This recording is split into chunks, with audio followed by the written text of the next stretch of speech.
நான் முஸ்லீம்கள்லாம் ஒன்று சேர்ந்து அந்த மலையே ஏதோ முஸ்லீம்கள் மலையாக்குறாங்க. மலையை எடுத்து முன்னாடி தலையில் வச்சு தூங்கவும் முடியும். லூசு பேய் மாதிரி பொது வெளியில் பேசுகிறான். யார் எச்சராஜா? திராவிடமும் ஆரியமும் நடத்துகின்ற நிர்வாண அரசியல் பலியாகுவது இஸ்லாமியர்கள். அது மேலே ஏறக்கூடாது, ஆடுகோழி அறுக்கக்கூடாதுன்னு தடுத்தது ஆர்எஸ்எஸ் காரணம், பிஜேபி காரணம், அமித்ஷாவோ மோடியோ இல்லை, சாட்சா திமுகவுடைய போலீஸ் தான். பிராமண கடப்பாறையை கொண்டு திராவிட கட்டடத்தை உடைப்பேன் அப்படின்னு சீமான் அவர்கள் சொல்றாரு. பூனைக்குட்டி வெளியே வந்துருச்சுங்கிறத இதை பார்க்க முடியுது. அதுதான் நானும் சொல்றேன். நீ பூனைக்குட்டி வெளியே வந்ததுன்னு சொல்றீங்களா? வரவேற்கிறேன், நான் வரவேற்கிறேன். நீங்க சொன்னது சரின்னு ஏற்றுக்குவோம். அங்க பண்ண அநியாய அக்கிரமத்தை திமுக விமர்சனம் பண்றதுக்கு உங்க மனசுல இடம் இல்லைன்னா அப்ப என்ன இருக்கும்? அப்ப உங்களுக்கு சீமானையோ அல்லது விஜயோ விமர்சனம் பண்றதுக்கு என்ன இருக்குது இருக்கு? கடந்த முறை ஆட்சி யாருடைய ஆட்சி? அதிமுகவுடைய ஆட்சி. யாருடன் கூட்டணிங்க? பிஜேபியோட. அப்போ கூட ஆடு கோழி அறுத்து தின்னுட்டு இருந்தானுங்க. எல்லா தரப்பு வாதங்களையும் முன்வைக்கணும், தவறுகள் யார் செய்யணும் எடுத்து வைக்கணும். ஆனால் நான் இன்றைக்கி ஒரு கட்சியில் இணைஞ்சிட்டேன். அதனால் தயவுசெய்து யாரும் என்ன ஊடகவியலாளர்னு சொல்லாதீங்க. அப்படியே சொன்னீங்கன்னா கூட முன்னாள் ஊடகவியலாளர்னு சொல்லுங்கள்.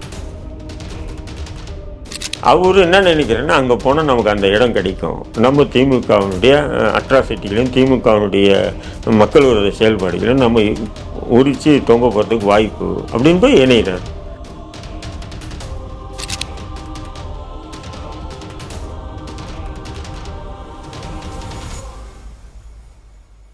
இப்போது திருப்பரங்குன்றத்தில் நடக்கக்கூடிய இஷ்யூ நம்ம பார்க்கலாம். என்னென்னா ஹெச் ராஜா அவர்கள் போலீஸ்கிட்ட திரும்ப திரும்ப தகராறு பண்ணுறதெல்லாம் நம்ம பார்க்க முடியுது. அது மட்டும் இல்லாமல் கந்தன் மலை படம்லாம் சமீபத்தில் ரிலீஸ் ஆச்சு இல்லைங்களா? எப்படி பார்க்குறீங்க? காமெடியாக இருக்குது. அது காமெடியாக சிரிக்க கூட முடியல. காமெடியாக இருந்தால் கூட பார்க்கலாம். நம்ம வடிவேல் படம், சந்தானம் படம் எல்லாத்தையும் நம்ம பார்க்குறோம், காமெடியாக கொண்டு இருக்கணும். அதையும் கூட பார்க்க முடியல. அருவருப்பாக இருக்குது அவருடைய பேச்சு, அவருடைய டைலாக்கு எல்லாமே. நான் சொல்கிறேன், முருகன் மலை இல்லை, அது கந்தன் மலை. அது சமஸ்கிருத பேரை சூற்றணும்னு ஹெச் ராஜாவுக்கு ஒரு ஆர்வம். அதனால தான் அந்த திரைப்படம் எடுத்தது. அவர் இருக்கா இல்லையா? சங்க இலக்கியங்கள் தொடர்ந்து முருகன் மலையும் தான் வருது. இடையில் அங்கே உள்ள பகுதி மக்கள் சில பேர் சிக்கந்தர் மலைன்னு சொல்லுவாங்க. கந்தர் மலைன்னா யாருக்குமே தெரியாது. எங்கடா இருக்குது அந்த மலைன்னு கேட்பானுங்க. அங்கே உள்ள பகுதி மக்களை சொல்லணும். முருகன் மலைன்னு தெரியும், சிக்கந்தர் மலைன்னு தெரியும், கந்தர மலைன்னா எதுன்னு தெரியாது. புரியுதுங்களா உங்களுக்கு? அப்போ அதை எல்லாருமே ரொம்ப ஃபெமிலியராக சொல்கிறது திருப்பரங்குன்ற மலைன்னு தான் சொல்லுவாங்க. திருப்பரங்குன்ற மலை முருகன் மலைன்னு சொல்லுவாங்க. அங்கே உள்ள பகுதி மக்கள் அந்த பஸ் ஸ்டாண்டு சிக்கந்தர் அவளியா தர்கா பஸ் ஸ்டாண்டு, அதுதான். இதை தவிர வேறு எதுவுமே இல்லை.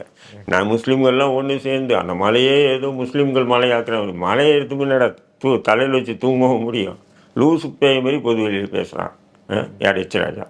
இது திமுக அரசு என்ன நடவடிக்கை எடுத்தது? ரீலோகேட் திஸ் அப்படின்றான். இதை இடமாற்றம் செய்யுங்கன்னு. டேய், ஒரு வணக்க வழிபாடு திரண்டாது, அதை எப்படி ரீலோகேட் பண்ணோம்? அப்போ தமிழக அரசு அவர் மீது என்ன நடவடிக்கை எடுத்து ஏன் அவரை வழக்கு பதிவு செஞ்சு கைது பண்ணி ஜெயிலில் போடல? ரெண்டாவது, திருப்பரங்குன்றம் பிரச்சனையே ஆரம்பித்தது யாருன்னு சொன்னால் பிள்ளையார் சொல்லி போட்டு திமுக தான். இப்போ நடக்கிறது என்ன நினச்சிங்க? திராவிடமும் ஆரியமும் நடத்துகின்ற நிர்வாண அரசியல் பலியாகுவது இஸ்லாமியர்கள். அது எப்படி நீங்க அப்படி சொல்லுவீங்க? அவங்க சைட்ல இருக்கிறவங்க இன்னைக்கு எதிராக தானே பேசிட்டு இருக்காங்க. ஆர்எஸ்எஸ்க்கு எதிராக திமுகவினரும் சரி, தமிழக முதல்வரும் சரி என்ன சொல்றாரு அப்படின்னா, இதை வச்சு அரசியல் பண்ணாதீங்கன்னு தானே அவரும் சொல்றாரு. அதுதான் நான் சொல்றேன். கிள்ளியும் விட்டுட்டு தொட்டில ஆற்ற கதை தான் திமுக இருக்கு. நீங்க நான் சொல்றது ஆத்திர கண்ணோட்டத்தை பார்க்காம நடுநிலையோடு பாருங்க. காலங்காலமாக அந்த மலைக்கு மேலே முஸ்லீம்கள் ஏறுறதும், அங்கே ஆடு கோழி வருஷத்துக்கு ஒரு தடவை வெட்டி சாப்பிட்டு சமைச்சு வர்றதும் இது வழக்கம். ஒரு நாள் 2 நாள் இல்லை, பல 100 ஆண்டுகளாக. புரியுதுங்களா? நடந்துட்டு இருந்தால் பல 1000 ஆண்டுகள்னு சொன்னால் 100 ஆண்டுகளாக நடந்துட்டு வந்தது. கடந்த 10 ஆண்டுகளை அதிமுக ஆட்சி இருக்கும்போது கூட இது நடந்துட்டு இருந்தது. திமுக ஆட்சி வந்தவுடனே மலைக்கு மேலே ஏற தடை போடுறாங்க. ஏங்க போகக்கூடாது? மேலே போனால் கூட ஆடு கோழி அது மேலெல்லாம் அறுக்கக்கூடாது, அதெல்லாம் தடை விதிச்சாச்சு. அப்போ உடனே அங்கே உள்ள முஸ்லீம்கள் 10-15 பேர் போய் எஸ்பி கிட்ட புகார் கொடுக்குறாங்க. எஸ்பியும் இன்ஸ்பெக்டர் சொல்கிறது தான் செய்கிறாரு. கலெக்டருக்கு போகிறாங்க, கலெக்டரும் அது தான் செய்கிறாரு. அப்போ அந்த மக்கள் கூடி சில போராட்டங்கள் பண்ணாங்க. அது மேலே ஏறக்கூடாது, ஆடு கோழி அறுக்கக்கூடாதுன்னு தடுத்தது ஆர்எஸ்எஸ் காரனோ, பிஜேபி காரனோ, அமித்ஷாவோ, மோடியோ இல்லை, சாட்சாத் திமுகவுடைய போலீஸ் தான். அப்போது திமுக எப்படி முஸ்லீம்களுக்கு சப்போர்ட் பண்ணுன்றது? அப்போது அந்த போராட்டம் பண்ணும்போது உடனே பிஜேபி களத்தில் இறங்குறான். ஆடாடா இதுதான் சமயம்னு சொல்லிட்டு, இது எங்கள் இடம், ரீலொகேட் பண்ணு தர்காவை, அது எச்சரிக்கை வந்து இறங்குறாரு இல்லையா? அப்போ இதை ஆரம்பித்து வச்சது யார்? ஏன் திமுகவுக்கு முட்டு கொடுக்கக்கூடிய முஸ்லீம் அமைப்புகளும் சரி, திமுகவுக்கு முட்டு கொடுக்கக்கூடிய நம்ம திருமாவளவன் போன்ற நபர்களும் ஏன் இதை வெளிப்படையாக பேசுறதுக்கு தயங்கிட்டு இருக்காங்க? நேற்று கூட திருப்பரங்குன்றத்தில் மதச்சார்பற்ற கட்சிகள் ஒன்று சேர்ந்து மிகப்பெரிய போராட்டம் பண்ணியிருக்காங்க. அந்த போராட்டத்தில் கூட திமுகவை தாக்காமல் நீங்கள் பிஜேபியை தாக்குறது ஏன் சொன்னால், பிஜேபியை தாக்கி வருகின்ற தேர்தலில் அந்த சிறுபான்மை வாக்குகளை பெறணும். இப்போ நீங்கள் கூட சொன்னீங்களே முஸ்லீம்களுக்கு ஆதரவாக தான் திமுக இருக்குன்னு, அந்த சிறுபான்மை வாக்குகளை அறுவடை செய்யணும்.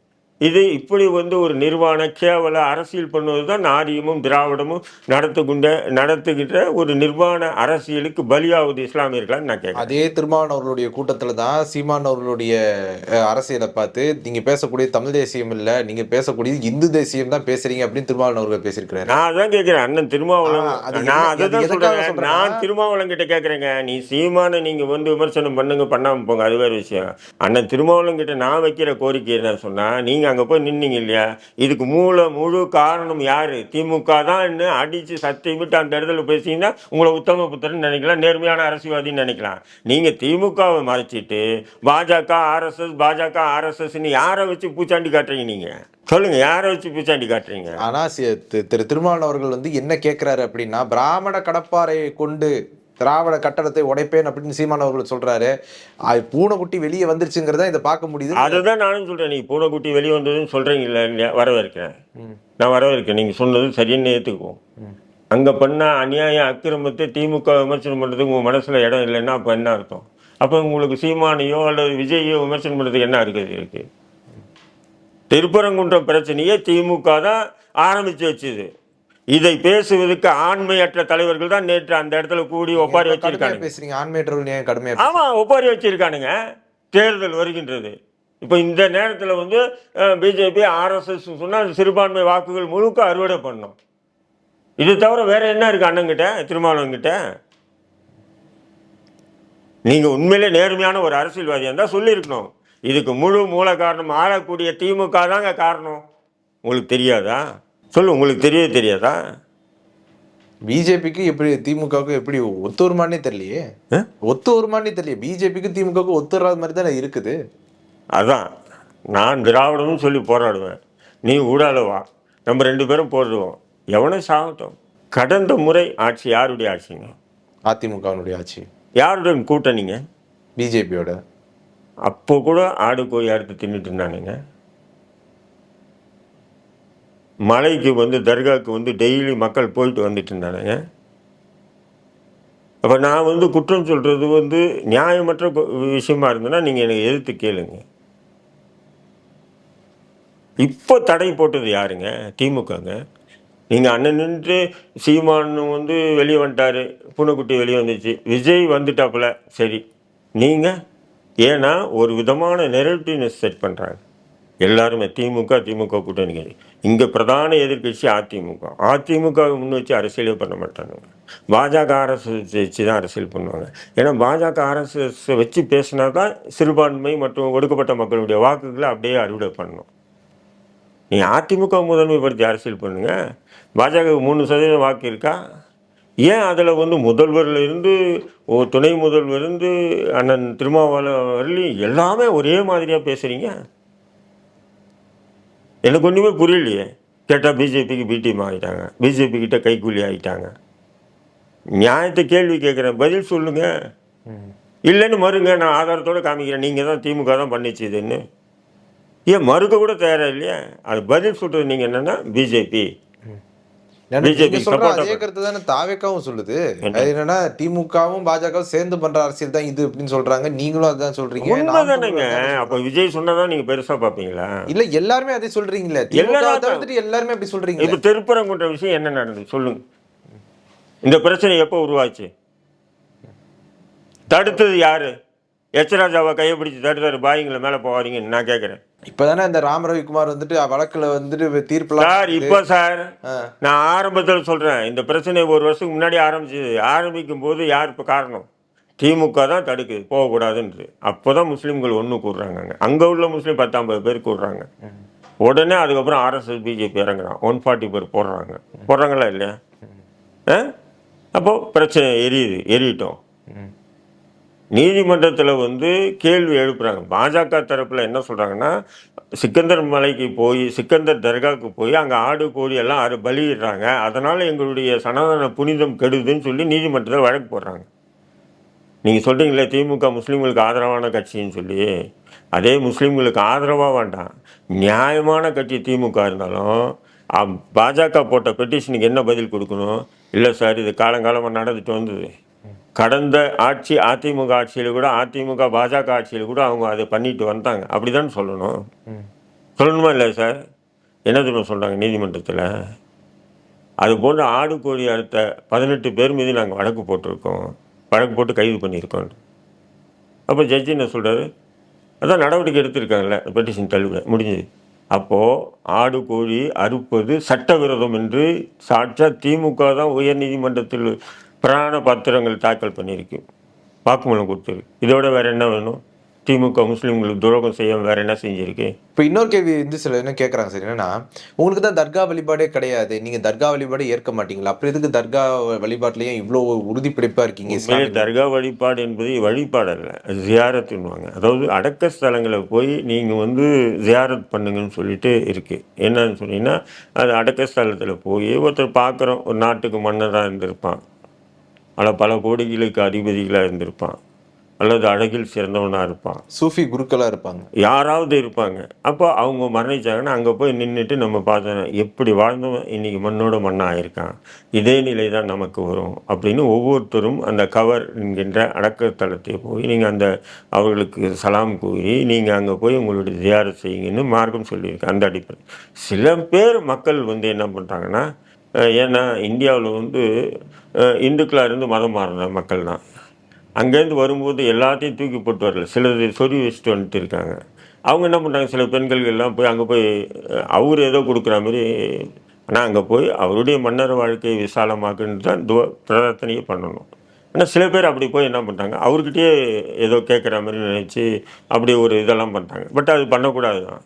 ஆனால் இது ஏன் இப்போ எப்படின்னு சொன்னால், பிற இந்துக்காக இருந்து முஸ்லீம் ஆனவன் அங்கேருந்து எல்லாத்தையும் விட்டு வராமல் கொஞ்சம் கொண்டு வந்தால அதெல்லாம் ஒன்று. இன்னொன்று என்ன சொன்னீங்கன்னா, இப்போ தாலி கட்டுறது இருக்குது பார்த்தீங்களா, கிறிஸ்தவர்கள் மோதிரம் மாற்றுறது இருக்குது. இஸ்லாமியர்கள் என்ன பண்ணிட்டாங்கன்னு சொன்னால், இந்த கருகுமணி கட்டிப்பாங்க, தெரியுமா? ஆமாம். ஆக்சுவலாக இஸ்லாமிய அடிப்படை கருகுமணியே இல்லை, அந்த ஒப்பந்த பத்திரம் மட்டும்தான் நிற்கா. கருகுமணின்றது சாப்டரில் இந்தியா மட்டும்தான் இருக்கும். அது ஏன்னா இங்கேருந்து வந்தாங்க இல்லையா, நம்மளே ஏதோ அடையாளத்தை கட்டணும்னு சொல்லி ஆரம்பிச்சது தான். அது மார்க்க அடிப்படையில் கருகுமணி எல்லாம் இல்லை, கழுத்தில் காலில் எதுவுமே இல்லை. இந்த தர்காவில் கடா வெட்டுறது கூட இந்த பாரம்பரிய முறைப்படி தான் வருதுன்னு. ஆமாம், பாரம்பரிய முறைப்படி தான் வருது. இப்போது அதனால் வந்து தர்கா இருக்கக்கூடாதுன்னு சொல்லியே, ஏன்னா தர்கா வந்து ஒரு அடையாளம். 700 ஆண்டுக்கு முன்னாடி முஸ்லீம்கள் இங்கே வாழ்ந்தாங்க. பாஜக என்ன நினைக்குது, முஸ்லீம்களுடைய அடையாளங்களை கொஞ்சம் கொஞ்சமாக அழிச்சிட்டு வருதா இல்லையா? அதை திமுகவும் பின்தொடருதுன்றது தான் என்னுடைய. ஏன்னு சொன்னால், இதேமாரி வந்து 300 ஆண்டு பழமையான அனார்பாக் அப்படின்ற திருச்சியில் புகழ்பெற்ற தர்கா இரவோடு அழிச்சு தள்ளிட்டாங்க. அடைக்கல் ராஜின் முன்னாள் எம்எல்ஏ அவருடைய மகன் வில்சன் வந்து அந்த இடம், அந்த தர்காவுக்கு பின்னாடி இடம் அவங்கள்ட்ட ஒரு 3 ஏக்கர் இருக்குது. சிட்டி, அதாவது உழவர் சந்தை பக்கத்தில் ஹாட் சிட்டி. பட் இந்த தர்கா இருக்கிறதுனால அந்த இடம் அவ்வளோ வேல்யூவாக இல்லை. அந்த தர்காவை இடித்ததான் வந்துட்டு அங்கே இருக்கக்கூடிய இஸ்லாமிய அமைப்புகள், குறிப்பாக வந்து முஸ்லீம் லீக்கு, தமுக என்ற அமைப்புகளை கையில் போட்டுக்கிட்டு இரவாக இடித்தாங்க. அப்போ அதெல்லாம் வந்து ஒரு அடையாளம் இஸ்லாமியர்கள், புரியுதுங்களா? அதை பாஜக கொஞ்சம் கொஞ்சமாக அழிக்குது, திமுக அதை பின்தொடருது. எப்படி பாஜக வந்து ஆக்கிரமிக்க இடம்னு சொல்லி முஸ்லீம் வீடுகளாக இடிக்கிறாங்களே புல்டோசர் வச்சு, திமுக என்ன பண்ணுது? அனகாபுத்தூரில் காகிதமில்லத்த நகரை வந்து இரவோட 500 வீடுகள் இடித்து தள்ளிட்டாங்க. கேட்டால் ஆக்கிரமிக்கப்பட்ட இடம்னா 5 தலைமுறையாக இருக்காங்க. 28 வரையிலையும் வீட்டு வரி கட்டியிருக்காங்க தாம்பரம் மாநகராட்சிக்கு. அப்போது 28 வரையிலையும் வீட்டு வரி வாங்கி இருக்கக்கூடிய ஆக்கிரமிக்கப்பட்ட இடமா அது? இதெல்லாம் யார் கேட்பான்? எந்த முஸ்லீம் அமைப்பு கேட்கும், எந்த திருமாவளவன் கேட்பாரு? ஏன்னா தேர்தல் நேரத்தில் இந்த பாஜகவையும் ஆர்எஸ்எஸ்ஸையும் நம்ம பூச்சாண்டி காட்டினா இஸ்லாமிய கிறிஸ்தவ வாக்குகள் நமக்கு அப்படியே சாலிடாக விழும். இப்படி ஒரு கற்பனையில் தான் இவங்க அலையிறானுங்க. இதை உடைக்கணும்ன்றது தான் எங்களுக்கு திட்டம், வேற எதுவும் இல்லை. இப்போ யூடியூபர் ஃபெலிக்ஸ் ஜெரால்ட் அவர்கள் வந்து தாவேக்கால இணைஞ்சிருக்கிறாரு, எப்படி பார்க்குறீங்க? இல்லை, அவரு சொல்லிட்டாரு, எனக்கு முன்னாள் ஊடகவியலாளர்னு சொல்லுங்கள், நான் தாவேக்கால இணைஞ்சிட்டேன், அதனால் நான் இனி வந்து ஊடகவியலாளர்னு சொல்லிட்டு என்னை வந்து சொன்னீங்கன்னா அது நியாயம் இல்லை. ஊடகவியலாளர்ன்றது அறத்தோட நியாயமாக எல்லா தரப்பு வாதங்களையும் முன்வைக்கணும், தவறுகள் யார் செய்யணும் எடுத்து வைக்கணும். ஆனால் நான் இன்றைக்கி வந்து ஒரு கட்சியில் இணைஞ்சிட்டேன், அதனால் தயவுசெய்து யாரும் என்ன ஊடகவியலாளர்னு சொல்லாதீங்க, அப்படியே சொன்னீங்கன்னா கூட முன்னாள் ஊடகவியலாளர்னு சொல்லுங்கள் அப்படின்னு ஃபெலிக்ஸ் ஜெரால்டே சொல்கிறாரு. ஏன் அப்படி ஒரு தெளிவான முடிவு எடுத்தனா இதுதான் கரெக்டு. இப்போ செந்தில் வேல் வச்சுன்னு ஒருத்தர் இருக்கார், ஊடகவியலாளர்னு போட்டுக்கார், திமுகவை தான் சொம்படிப்பார். ஒரு காலத்தில் அவருக்கு ரசிகனாக இருந்தேன் நான், அது வேறு விஷயம். அதிமுக ஆட்சியில் இருக்கும்போது ஒரு அரசு பயங்கர மக்கள் விரோத அரசின் மக்கள் விரோத செயல்பாடுகள்லாம் அப்பா எதிர்க்கக்கூடிய ஒரு நேர்மையான உண்மையான ஒரு ஊடகவியலாளர். இப்போ ஜிங் ஜா ஜிங் யாருக்குன்னா திமுக, உதயநிதிக்கு சின்னவர் பெரியவர் அப்படின்னு சொல்லி ஜிங்பார். அப்போ அப்படி இல்லாமல் ஃபெலிக்ஸ் ஜெரால்ட் வந்து ஓப்பனாக ஜாயின் பண்ணிவிட்டு அடுத்த நிமிஷமே சொல்கிறாருல்ல, என்னை முன்னாள் ஊடகவியலாளர்னு போடுங்க, இல்லை தாவேக்காவினுடைய நிர்வாகின்னு போடுங்க, என்னை ஊடகவியலாளர்னு சொல்லாதீங்க, நான் இப்போ ஊடகவியலாளர் இல்லை, நான் தாவேக்காவில் இணைந்தேன்றார். அப்போ இந்த தாவேக்காவில் ஏன் இணைஞ்சார் அப்படின்னு தான் கேள்வி. திமுக அவருக்கு பண்ண அட்ராசிட்டி கொஞ்சம் நஞ்சம் இல்லை. சவுக்கு சங்கர் கூட உட்காந்து பேசினார் ஒரு வீடியோ, பெண் போலீஸை பற்றி தவறாக பேசினேன். என்ன பெண் போலீஸை பற்றி சரி தவறாக பேசுனாங்க, வழக்கு போடுறது இயல்பு. அவர் இதுக்கு போயிருக்கார், எங்கள் டெல்லிக்கு, நல்லா பாருங்கள், டெல்லிக்கு போயிருக்காரு. டெல்லியில் போய் போலீஸ்காக கைது பண்ணுது. எங்கேருந்து கைது பண்ண உங்களுக்கு பிடிக்காதா? சரி கைது பண்ணுறீங்க, அவரை அன்ரிசர்வேஷன் கம்பார்ட்மெண்ட்டில் கூப்பிட்டு வராங்க டெல்லியிலேருந்து. நானும் வந்து பல ஆண்டுகளாக காவல்துறை நீதித்துறை இதுக்கு தொடர்புள்ள நபர். சாதாரணமாக ஒரு திருட்டு வழக்கில் கூட ஒருத்தனை வந்து வெளி மாநிலங்களில் கைது பண்ணாங்கன்னா விமானத்தில் தான் கூப்பிட்டு வருவாங்க, ட்ரெயினில் கூப்பிட்டு வர மாட்டாங்க, பஸ்லேயும் கூப்பிட்டு வர மாட்டாங்க. ஏன் சொன்ன விமானத்தை கூப்பிட்டு வரேன்னா, அந்த கைது வர வழியில் தப்பிச்சு ஓரன்னு சொல்லி விழுந்து செத்துட்டாலோ அவனுக்கு ஏதாவது ஒன்று ஆச்சா நம்ம உள்ளே போயிடணும் அப்படின்னு சொல்லிட்டு விமானத்தில் தான் கூப்பிட்டு வராங்க. அப்போ ஒரு தமிழ்நாட்டில் வந்து ஒரு மிகப்பெரிய ஒரு ஊடகவியலாளர், யூடியூப்ன்றதில்ல, அதுக்கு முன்னாடி வந்து ஒரு ஊடகவியலாளர் இருக்கார். அப்படி இருக்கும்போது அவரை கைது பண்ணி கொண்டு வந்த விதம்னா 2 இரவு 1 பகல் டெல்லியிலேருந்து இங்கே வரணும் ட்ரெயினில், அதுவும் ஜென்ரல் கம்பார்ட்மெண்ட்டு, ஃபோனெல்லாம் பிடுங்கி வச்சுக்கிட்டு. அவர் இதுக்கு முன்னாடி இது போன்ற வழக்குகளை எதிர்கொள்ளாத நபர், வெள்ளியும் ஜேர்னலிசமாக மட்டும் பார்த்துட்டு இருந்தார். அப்போ அவருடைய மனநிலை எப்படி இருக்குன்னு சொல்லுங்கள். என்ன நடந்தது, வீட்டில் மனைவி கிட்டே பேச முடியல, பிள்ளைங்கிட்ட பேச முடியல, யார் என்னன்னு நினைப்பாங்க, நம்மளை கைது பண்ணியிருக்காங்க, கைது பண்ண தகவல் வெளியே தெரியுமா தெரியாதா? இந்த 2 இரவு 1 பகல் அவருடைய மனநிலையை கொஞ்சம் யோசனை பண்ணி பாருங்கள். அப்போ அவர் என்ன நினைக்கிறார், திமுக ஒழிக்கணும்னு நினைக்கிறார். அப்போ இப்போ இருக்கிற நிலையில் திமுக ஒழிக்கணும்னு நான் தாவேக்கால் ஐக்கியமானா சரியாக இருக்கும், அதுக்குண்டான ஃபேஸஸ் நமக்கு தருவாங்க அப்படின்னு சொல்லி தாவேக்காவுக்கு போகிறாரு. அப்போது தாவேக்காவுக்கு ஃபெலிக்ஸ் ஜெரால்ட் போகிறதுக்கு காரணம் யாருன்னா திமுக போலீஸ். ஏங்க ஒரு குற்றங்க 10 தண்டனைலாம் கொடுக்கக்கூடாதுங்க. ஒரு கொலை பண்ணினா ஒரு கொலைக்கு என்ன தண்டனை அதுதான். இப்போ இங்கே ஒரு கொலை நடக்குது, இப்போ இங்கே அருகில் இருக்கக்கூடிய ஆய்வாளர் வந்து வழக்கு பதிவு செஞ்சு வழக்கு நடத்துவார். தமிழ்நாடு முழுக்க இந்த கொலைக்கு புகார் கொடுக்க முடியுமா? ஆனால் சவுக்கு சங்கர் ஃபெலிக்ஸ் விஷயத்துக்கு பண்ணிங்களா இல்லையா? போலீஸை பற்றி தவறாக திருச்சியில் ஒரு கேஸு, தஞ்சாவூரில் கேஸு, புதுக்கோட்டையில் கேஸு, திருநெல்வேலியில் கேஸு, கன்னியாகுமரியில் கேஸு, எத்தனை கேஸை நீங்கள் ஃபெலிக்ஸ் சவுக்கியம் போட்டிங்க அந்த கேஸு. அப்போ இதெல்லாம் வந்து எவ்வளோ ஒரு கேடுகட்டு அரச பயங்கரவாதம், காவல்துறையுடைய அடக்குமுறை இது. இப்போ இதெல்லாம் கண்ணு மூடிக்கிட்டா திமுக பார்த்துட்டு இருந்தது இல்லையா? அப்போ அதுக்கு அவர் வந்து கவுண்ட்ரு கொடுக்கணும்னு நினைக்கிறாரு. அதுக்கு எனக்கு ஒரு ஃபேஸ் வேணும், எனக்கு ஒரு இடம் வேணும்ன்றாரு. தாவேக்கா எனக்கு பிடிக்காது, அது வேறு விஷயம். தாவேக்கா எனக்கு பிடிக்காது. அவர் என்ன நினைக்கிறேன்னா, அங்கே போனால் நமக்கு அந்த இடம் கிடைக்கும், நம்ம திமுகவினுடைய அட்ராசிட்டிகளையும் திமுகவினுடைய மக்கள் விரோத செயல்பாடுகளையும் நம்ம உரித்து தொங்க போகிறதுக்கு வாய்ப்பு அப்படின்னு போய் இணைகிறார். இதில் என்ன தவறு இருக்குது? நம்ம நண்பர் முகில் கூட போயிருக்காப்புல. நிறைய பேர் போயிருக்காங்க. முகிலுக்கு என்னன்னு சொன்னால் நாம் தமிழ் சீமான் மீது கொஞ்சம் அதிருப்தி ஆகுது. அப்போது அவர் என்ன பண்ணுறாருன்னா, இப்போது நாம் வந்து விஜய் கூட சேர்ந்தால் தான் நாம் தமிழருக்கு கவுண்டர் கொடுத்து சரியாக இருக்கும், அதுக்கு உண்டான இடமும் நமக்கு நாம் தமிழ் இது இவங்க கொடுப்பாங்க, தாவேக்கா கொடுப்பாங்க அப்படின்னு சொல்லி அவர் போய் இணைகிறாரு. இப்போ எல்லாமே ஒவ்வொரு காரணம் இருக்குது பாருங்கள். அப்போ இதை நம்ம வந்து தவறுன்னு சொல்லி பொது வெளியில் விமர்சனம்லாம் பண்ண முடியாது. அவங்களுக்கு ஏற்பட்ட நெருக்குதல், எல்லாருமே நம்மளை மாதிரி இருக்க மாட்டாங்க. எனக்கு போலீஸு வழக்குகள் எல்லாம் நமக்கு டெய்லி நடந்துட்டு தான் இருக்குது. ஆனால் நம்ம யார்கிட்டையும் போய் உதவின்ட்டோ இல்லை அங்கே போனால் நமக்கு பாதுகாப்பு இருக்குன்னு இல்லை. நாம் ஒரு கட்சியை உருவாக்கி அந்த கட்சியினுடைய அடிப்படையில் நம்ம செயல்பட்டுருக்கோம், அது வேறு விஷயம். பட் அவங்க எல்லாமே அப்படி எதிர்கொள்வாங்கன்னா முடியாது. நான் 20 வருஷம் சிறையை வந்து அசால்ட்டாக எதிர்கொண்டேன். அவங்களால ஒரு நாள் 2 நாள் சிறை வாழ்க்கையை எதிர்கொள்றதுக்கு முடியாதவங்க. அதனால் அப்போ அந்த நெருக்குதல், அடுத்த ஒரு அழுத்தம், அடுத்த ஒரு அடக்கும் வரைக்கும் நம்ம ஆளாயிடுமோ அப்படின்னு ஒரு விதமான அச்சம் இருக்கும்போது அப்போ அவங்க ஒரு பாதுகாப்பு தேடி போகிறாங்க. அப்போது அதுக்கு புதுசாக ஆரம்பித்த கட்சியில் நமக்கு ஒரு இடம் கொடுப்பாங்க. ஏற்கனவே அதிமுக சேர்ந்துன்னா அந்த இடம் கிடைக்காது இல்லைங்களா? ஏன்னா அங்கேயே படம் தின்னு கொட்டை போட்ட பெரிய பெரிய முதலைகள்லாம் இருக்குது, அங்கே ஒரு ஸ்பேஸ் கிடைக்காது. பட் இங்கே இப்போ தான் புதுசுன்னும் போது இங்கே நல்லா ஒரு ஸ்பேஸ் கிடைக்கும், நமக்கு பாதுகாப்பாக இருக்கும் அப்படின்றது தான் இதை தேர்ந்தெடுக்கிறாங்க, வேற ஒன்றும் இல்லை. உங்களுடைய நேரத்தை ஒதுக்கி எங்களோட கருத்தில் பந்தமைக்கு நன்றி.